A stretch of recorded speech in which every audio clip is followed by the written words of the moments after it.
So in this segment, we're going to be discussing the Chief Prosecutor of the International Criminal Court, the ICC, has applied for arrest warrants for Israeli Prime Minister Netanyahu and Hamas's leader in Gaza, Yahya Sinwar, for war crimes. And so this isn't the warrants have been applied for. They haven't. They need to go through the judges, I believe. Karim Khan KC said there were reasonable grounds to believe both men bore criminal responsibility for war crimes and crimes against humanity from the day of Hamas's attack on the 7th of October onwards. Israeli Defense Minister Yoav Gallant and Hamas's political leader Ismail Haniyeh, along with the group's military chief Mohammed Deif, are also wanted for arrest. So there's a good couple of people here. There is some misreporting as people are claiming the arrest warrants have been put out effectively. They haven't. They need to go to judges.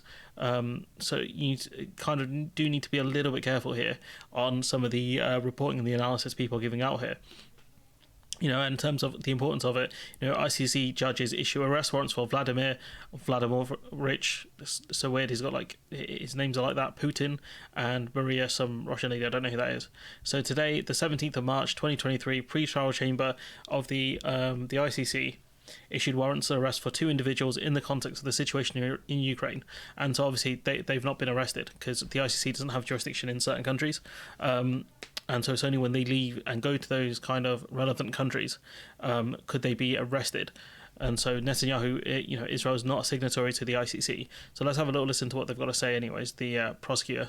On the basis of evidence collected and examined and analysed by my office, I have reasonable grounds to believe that three senior leaders of Hamas, Yahya Sinwar, Mohammed Deif, and Ismail Haniyeh, extermination as a crime against humanity, murder as a crime against humanity and as a war crime, the taking of hostages as a war crime, rape and other acts of sexual violence during captivity as crimes against humanity and as war crimes, torture during captivity as a crime against humanity and as a war crime.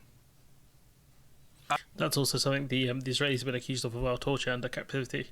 Other inhumane acts during captivity as a crime against humanity. Cruel treatment during captivity as a war crime. And outrages upon personal dignity during captivity as a war crime. I can also confirm today that I have reasonable grounds to believe, on the basis of evidence collected and examined by my office, that Israeli Prime Minister Benjamin Netanyahu and Minister of Defense Yoav Gallant bear criminal responsibility for the following international crimes committed on the territory of the State of Palestine from at least the 8th of October 2023. The crimes include starvation of civilians as a method of warfare, willfully causing great suffering, serious injury to body or health or cruel treatment, willful killing or murder, and intentionally directing attacks against a civilian population. They've also been accused of a lot more of this, you know, in terms of the way they've treated prisoners in captivity, the way they have arrested people as well, in terms of due process and things like that. Like the list, I think, is far more extensive.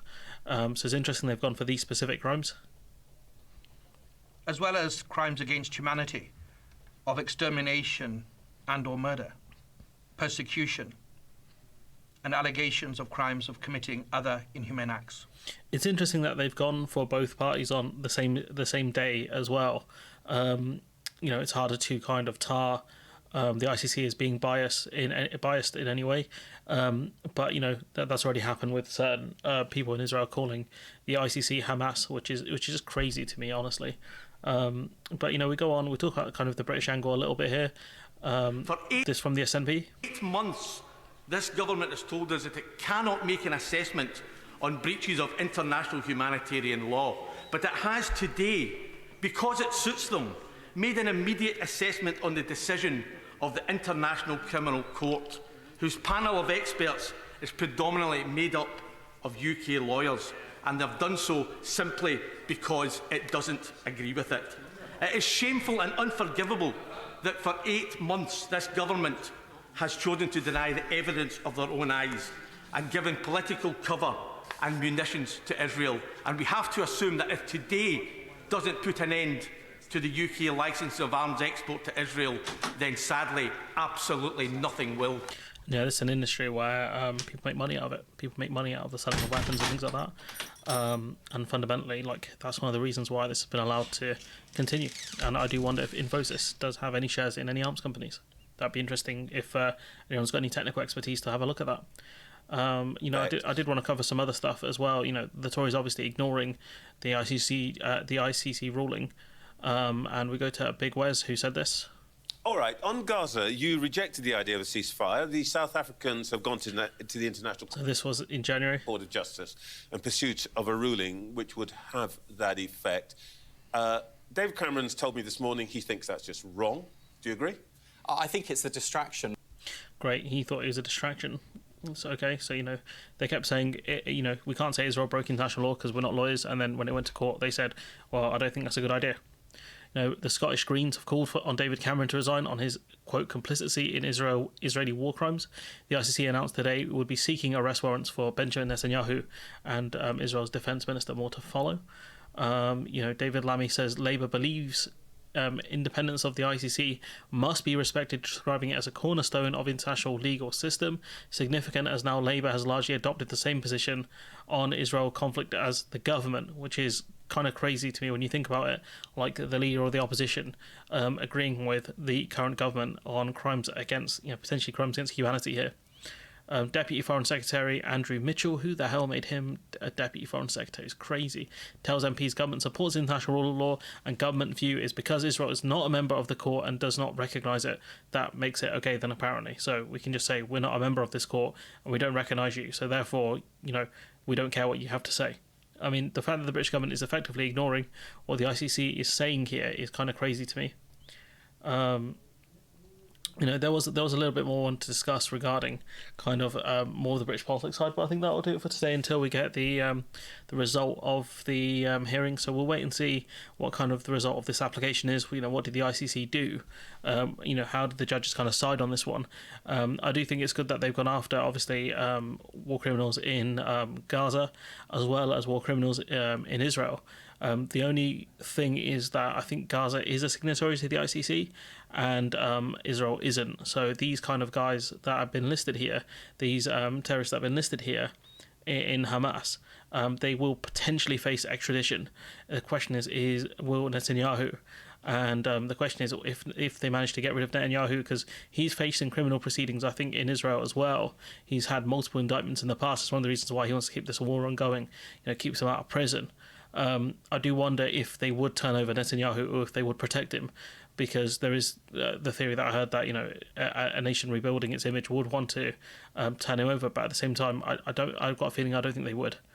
I think even if they got rid of Netanyahu, they wouldn't turn him over to the ICC, given that the war in Gaza is still fairly popular in Israel.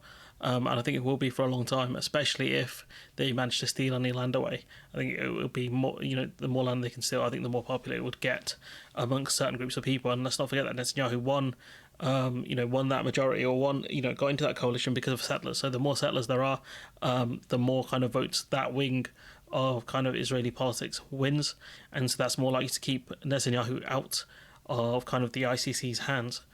And so that's probably what he's going to try and do, push for more settlers in these occupied areas in order to win more votes, in order to kind of keep the system of kind of right-wing, kind of authoritarian, don't care about international law, Israeli politics going.